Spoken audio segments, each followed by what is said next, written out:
បាទជំរាបសួរប្រិមិត្តពុកម៉ែបងប្អូនទស្សនាវីដេអូនេះចែករំលែកទៀតហើយបាទឥឡូវមកធ្វើវីដេអូដែលនឹងត្រូវចាក់សាបដូចជា concrete base នៅ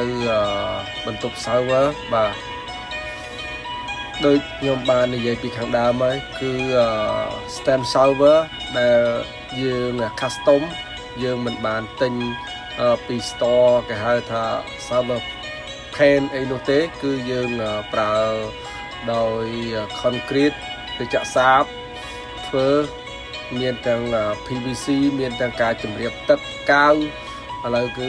ខ្ញុំបានក្រាល PVC បាន3ជាន់ទី1ចាក់ concrete ហើយពី concrete ហើយ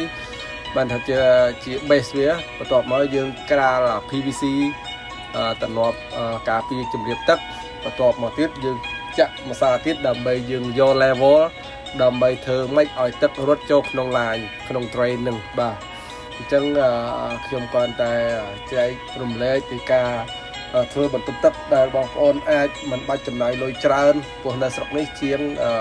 យើងចំណាយលុយច្រើនណាស់បាទ